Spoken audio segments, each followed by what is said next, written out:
సాధారణంగా ఒక నాయకుడి పుట్టినరోజు అంటే భారీ ఫ్లెక్సీలు, కేక్ కటింగ్స్, కోలాహలం కనిపిస్తుంది. కానీ ఈ ఏడాది జనవరి 23న ఆంధ్రప్రదేశ్ ఐటీ శాఖ మంత్రి నారా లోకేష్ పుట్టినరోజు వేడుకలు ఒక సరికొత్త ఆదర్శానికి వేదిక కాబోతున్నాయి. 42 పూర్తి చేసుకుని 43వ సంవత్సరంలోకి అడుగు పెడుతున్న వేళ తన పుట్టినరోజును ఆడంబరాల కోసం కాకుండా వేలాది కుటుంబాల జీవితాల్లో వెలుగులు నింపే ఒక చారిత్రాత్మక సందర్భానికి ప్రభుత్వం శ్రీకారం చుట్టింది. రాష్ట్ర వ్యాప్తంగా ఏళ్ల తరబడి నిరుపేదలు ప్రభుత్వ భూముల్లోనూ ఇతర నిరుపయోగ స్థలాల్లోనూ చిన్న గూడు ఏర్పాటు చేసుకుని జీవిస్తున్నారు. అయితే తాము ఉంటున్న ఇల్లు ఎప్పుడు ఖాళీ చేయాల్సి వస్తుందో అన్న అభద్రతా భావం వారిని ఎప్పుడూ వెంటాడుతూనే ఉంది. ఈ భయానికి చరమగీతం పాడుతూ వారు నివసిస్తున్న స్థలాలకే అధికారికంగా పట్టాలు ఇచ్చి చట్టబద్ధమైన హక్కులు కల్పించాలని మంత్రి లోకేష్ నిర్ణయించారు. ఇది కేవలం ఒక ప్రభుత్వ కార్యక్రమం మాత్రమే కాదు, తరతరాలుగా నిరుపేదలు కంటున్న సొంతింటి కల సాకారం చేసే ఒక గొప్ప సామాజిక బాధ్యత.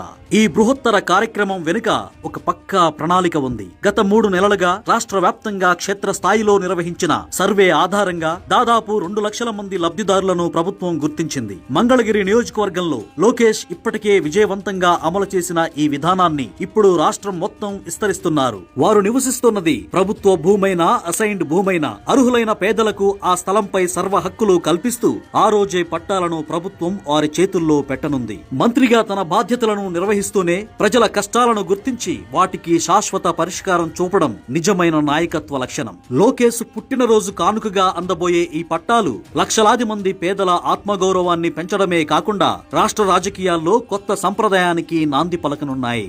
ఆర్భాటాలకు దూరంగా పేదల ఆశీస్సులే ఆభరణంగా జరుపుకోనున్న ఈ పుట్టినరోజు వేడుకలు నిజంగా అందరికీ గుర్తుండిపోయే ఒక మంచి పని.